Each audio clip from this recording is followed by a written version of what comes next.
Let's begin by saying that we are living through a very dangerous time. Everyone in this room is in one way or another aware of that. We are in a revolutionary situation, no matter how unpopular that word has become in this country. The society in which we live is desperately menaced, not by Khrushchev, but from within. To any citizen of this country who figures himself as responsible, and particularly those of who deal with the minds and hearts of young people, must be prepared to go for broke. Or put it another way, you must understand that in the attempt to correct so many generations of bad faith and cruelty, when it is operating not only in the classroom, but in society, you will meet the most fantastic, the most brutal, and the most determined resistance. There is no point in pretending that this won't happen. Since I'm talking to school teachers, and I am not a teacher myself, and in some ways am fairly easily intimidated, I beg you to let me leave that and go back to what I think to be the entire purpose of education in the first place. It would seem to me that when a child is born, if I'm the child's parent, it is my obligation and my high duty to civilize that child. Man is a social animal. He cannot exist without a society. A society, in turn, depends on the certain things which everyone within that society takes for granted. Now, the crucial paradox from which confronts us here is that the whole process of education occurs within a social framework and is designed to perpetuate the aims of society. Thus, for example, the boys and girls who were born during the era of the Third Reich, were educated to the purposes of the Third Reich, became barbarians. The paradox of education is precisely this: that as one begins to become conscious, one begins to examine the society in which he is being educated.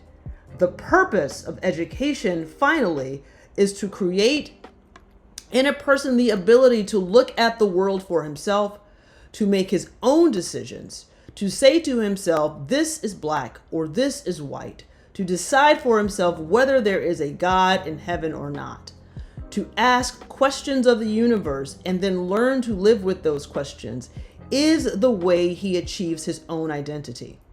But no society is really anxious to have that kind of person around. What societies really ideally want, is a citizenry in which will simply obey the rules of society. If a society succeeds in this, that society is about to perish. The obligation of anyone who thinks of himself as responsible is to examine society and try to change it and to fight it at no matter what risk. This is the only hope society has. This is the only way societies change. So breathe together. Inhale, breathing 1, 2, 3. Hold it. Exhale, 2, 3. Release. Now, before we move on to the next section, I want you just to think about something that you heard, a word or phrase or language construction that resonates with you. And why does it resonate? Small pause.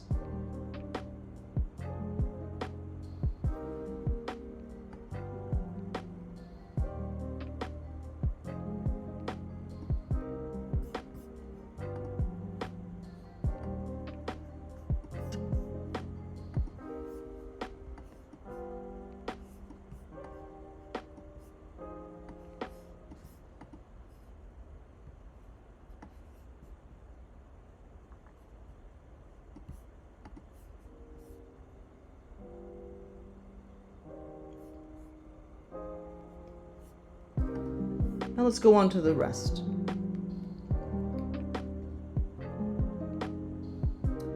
Now, if what I have tried to sketch has any validity, it becomes thoroughly clear, at least to me, that any Negro who is born in this country and undergoes the American educational system runs the risk of becoming schizophrenic.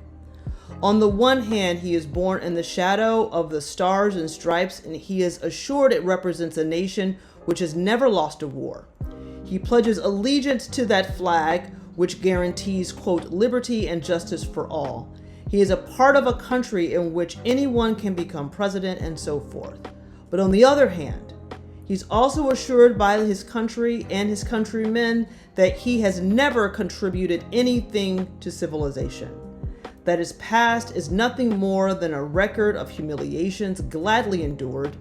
He is assumed by the Republic that he, his father, his mother, and his ancestors were happy, shiftless, watermelon-eating darkies who loved Mr. Charlie and Miss Ann, and that the value he has as a black man is proven by only one thing only, his devotion to white people. If you think I am exaggerating, examine the myths which proliferate in this country about Negroes. Inhale, 2, 3, 4. Exhale, 2, 3, 4.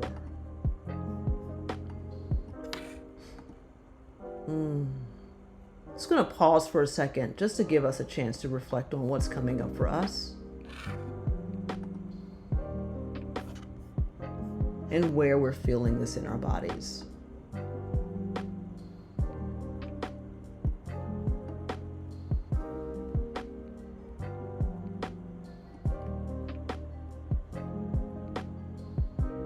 Let's keep going.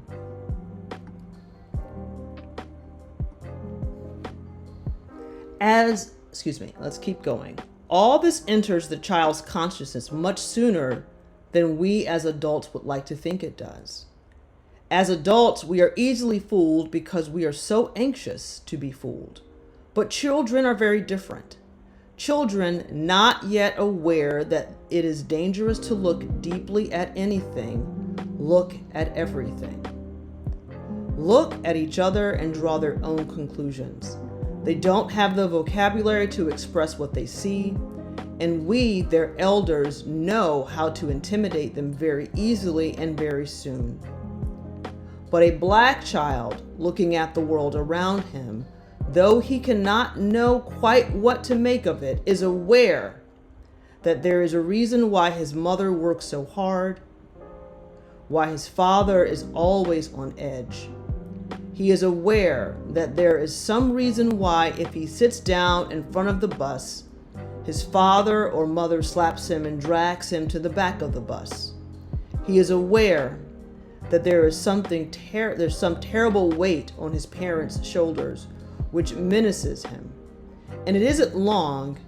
In fact, it begins when he is in school, before he discovers the shape of his oppression. Inhale.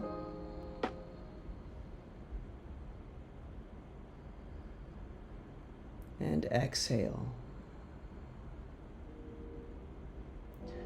Inhale. And exhale. Let us say that the child is 7 years old, and I am his father, and I decide to take him to the zoo, or to Madison Square Garden, or to the UN building, or to any of the tremendous monuments we find all over New York. We get into a bus and we go from where I live on 131st Street and 7th Avenue downtown through the park, and we get in New York City, which is not Harlem. Now, where the boy lives, even if it is a housing project, is in an undesirable neighborhood. If he lives in one of those housing projects of which everyone in New York is so proud, he has at the front door, if not closer, the pimps, the whores, the junkies. In a word, the danger of life in the ghetto. And the child knows this, although he doesn't know why. I still remember my first sight of New York. It was really another city when I was born, where I was born. We looked down over Park Avenue streetcar tracks. It was Park Avenue, but I didn't know what Park Avenue meant downtown. The Park Avenue I grew up on, which is still standing, is dark and dirty. No one would dream of opening a Tiffany's on that Park Avenue. And when you go downtown, you discover that you are literally in the white world. It is rich, or at least it looks rich. It is clean because they collect the garbage downtown. There are doormen. People walk about as though they owned where they are, and indeed they do. And it's a great shock. It's very hard to relate yourself to this. You don't know what it means. You know instinctively that none of this is for you. You know this before you are told.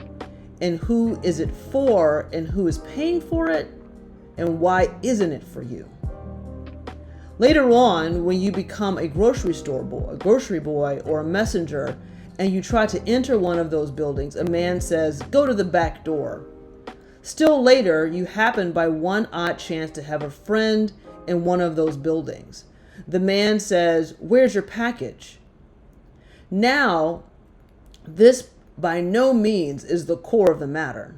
What I'm trying to get at, by the time the Negro child has had effectively almost all of the doors of opportunity slammed in his face, and there are very few things he can do about it, he can more or less accept it with an absolutely inarticulate and dangerous rage inside, all the more dangerous because it is never expressed.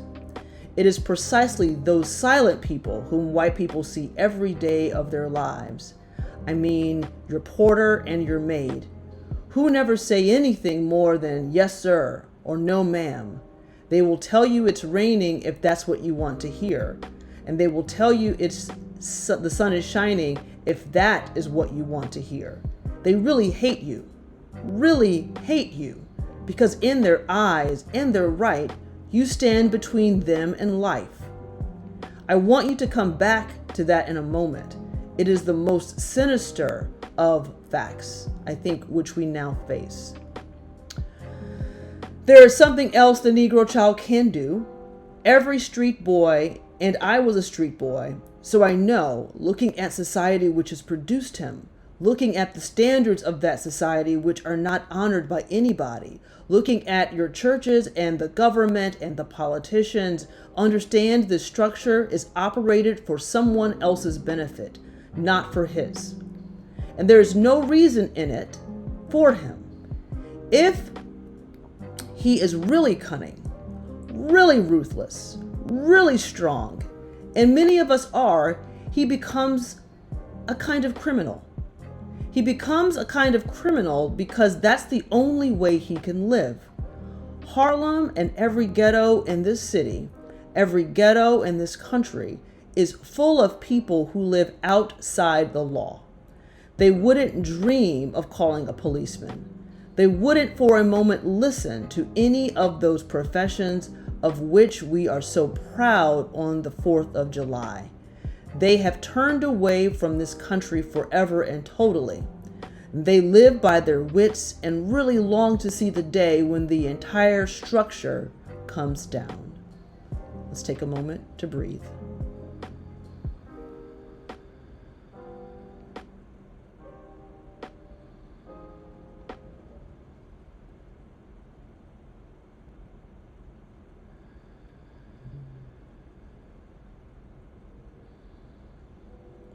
The point of all of this is that black men were brought here as a source of cheap labor. They were indispensable to the economy. In order to justify the fact that men were treated as though they were animals, the white republic had to brainwash itself into believing that they were indeed animals and deserved to be treated like animals. Therefore, it is almost impossible for any Negro child to discover anything about his actual history. The reason is that this quote unquote animal, once he suspects his own worth, once he starts believing that he is a man, has begun to attack the entire power structure. This is why America has spent such a long time keeping the Negro in his place. What I am trying to suggest to you is that it was not an accident. It was not an act of God. It was done by well-meaning people muddling into something which they didn't understand. It was deliberate policy hammered into place in order to make money from black flesh. And now in 1963, because we've never faced this fact, we are in intolerable trouble. The Reconstruction, as I read the evidence, was a bargain between the North and the South to this effect. Quote, "We've liberated them from the land and delivered them to the bosses. When we left Mississippi to come north, we did not come to freedom. We came to the bottom of the labor market, and we are still there. Even the Depression of the 1930s failed to make a dent in the Negro's relationship to white workers in the labor union. Even today, so brainwashed is this republic that people seriously ask in what they live. They seriously ask in what they supposed to be, in what's supposed to be good faith, what does the Negro want? I've heard of many great asinine questions in my life, but that is perhaps the most asinine and perhaps the most insulting. But here is that people who ask that question, thinking that they ask it in good faith, are really the victims of this conspiracy to make Negroes believe they are less human. In order for me to live, I decided very early that some mistake had been made somewhere. I was not a nigger, even though you called me one. But if I was a nigger in your eyes, there's something about you. There's something about you. There was something you needed. I had to realize when I was very young that I was none of those things I was told. I was not, for example, happy. I never touched a watermelon for all kinds of reasons that had been invented by white people. I knew enough about life by this time to understand that whatever you invent, whatever you project is you. So where we are now is that a whole country of people believe I'm a nigger and I don't, and the battle's on. Because if I'm not what I've been told I am, then it means you're not what you thought you were either. And that is the crisis. It is not really a Negro revolution that is upsetting the country. What is upsetting the country is a sense of its own identity. If, for example, one managed to change the curriculum in all schools so that Negroes learned more about themselves and their real contributions to this culture, you would be liberating not only Negroes, you'd be liberating white people who know nothing about their own history. And the reason is that if you are compelled to lie about one aspect of anybody's history, you must lie about it all. If you have to lie about my real role here, you have to pretend that I hoed all that cotton just because I love you. And then you've done something to yourself. You are mad. Now, let's go back a minute. I talked earlier about those silent people, the porter and the maid who I said, don't look up at the sky if you ask them if it's raining, but look into your face. My ancestors and I were very well trained. We understood very early that this was not a Christian nation. It did not matter what you said or how often you went to church. My father and my mother and my grandfather and my grandmother knew that Christians didn't act this way. It was as simple as that. And if that was so, there was no point in dealing with white people in terms of their own moral professions, for they were not going to honor them. What one did was to turn away, smiling all the time, and tell white people what they wanted to hear. But people always accuse you of reckless talk when you say this. All this means that there are in this country tremendous reservoirs of bitterness which have never been able to find an outlet, but may find an outlet soon. It means that well-meaning white liberals place themselves in great danger when they try to deal with Negroes as though they were missionaries. It means, in brief, that a great price is demanded to liberate all those silent people so that they can breathe for the first time and tell you what they think of you. A price is demanded to liberate all those white children, some of them nearly 40, who've never grown up, who never will grow up because they have no sense of their identity. Breathe, inhale, and exhale. Inhale and exhale. What passes for identity in America is a series of myths about one's heroic ancestors. It's astounding to me, for example, that so many people really appear to believe that the country was founded by a band of heroes who wanted to be free. That happens not to be true. What happened was that some people left Europe because they couldn't stay there any longer and they had to go someplace else to make it. That's all. They were hungry. They were poor, they were convicts. Those who were making it in England, for example, did not get on the Mayflower. That's how the country was settled, not by Gary Cooper. Yet we have a whole race of people, a whole republic, who believe the myths to this point where even today they select political representatives, as far as I can tell, by how closely they resemble Gary Cooper. Now, this is dangerously infantile. And I know it shows in every level of national life. When I was living in Europe, for example, one of the worst revelations to me was the way Americans walked around Europe buying this and buying that and insulting everybody. Not even out of malice, just because they didn't know any better. Well, that is the way they have always treated me. They weren't cruel, they just didn't know you were alive. They didn't know you had any feelings. What I'm trying to suggest here is that in the doing of all of this for 100 years or more, it is the American white man who has long since lost his grip on reality.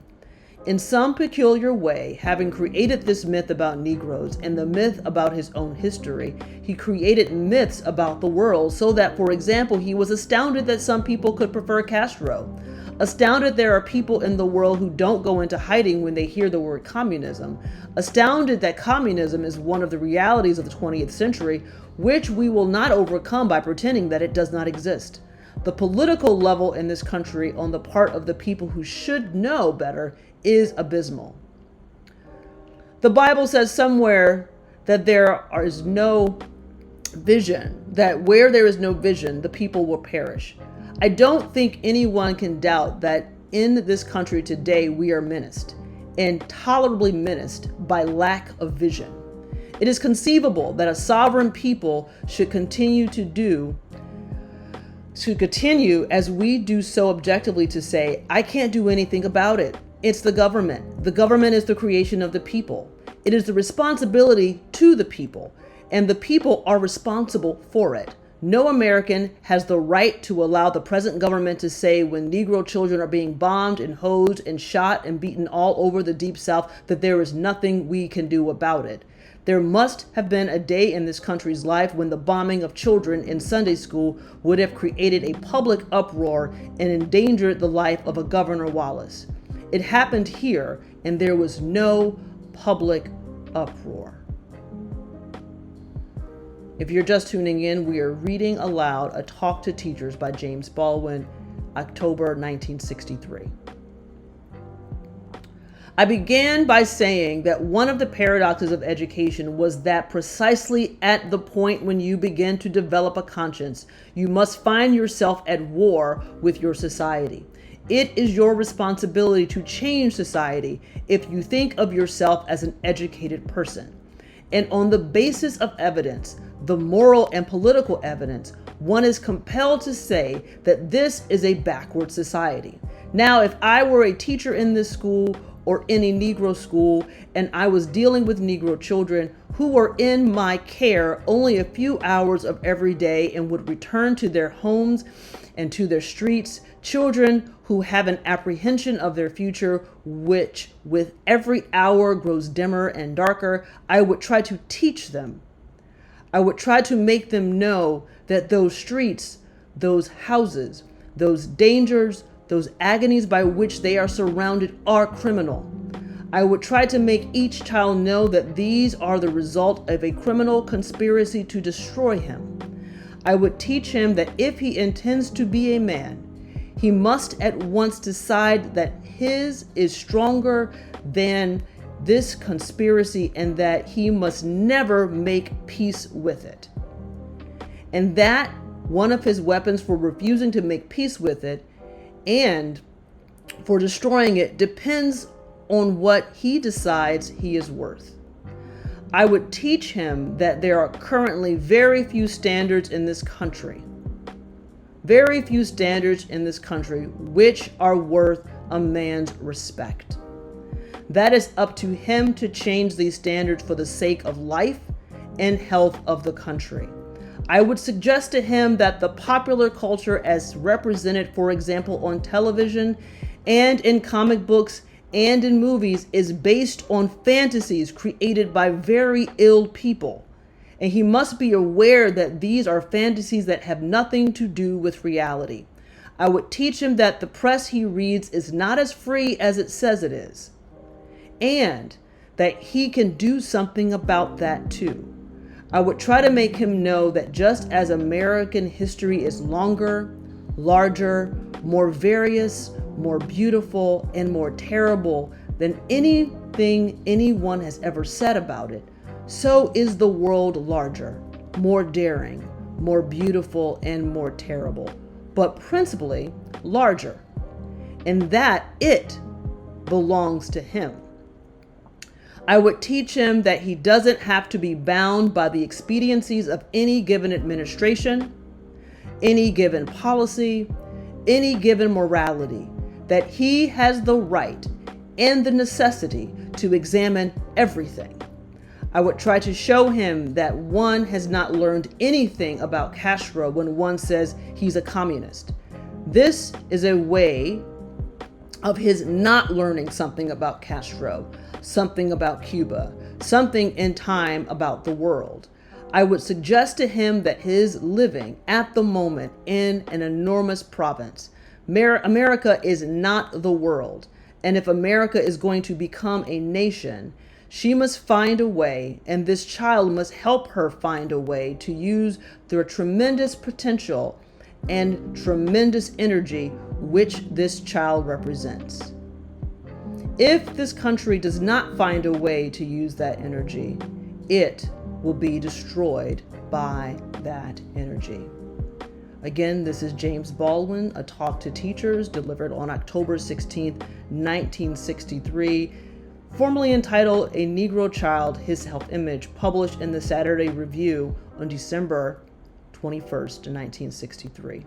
Also reprinted as The Price of the Ticket, Collected Nonfiction, 1948 to 1985, St. Martin's, 1985. Thank you so much for joining us, listening in to this powerful talk.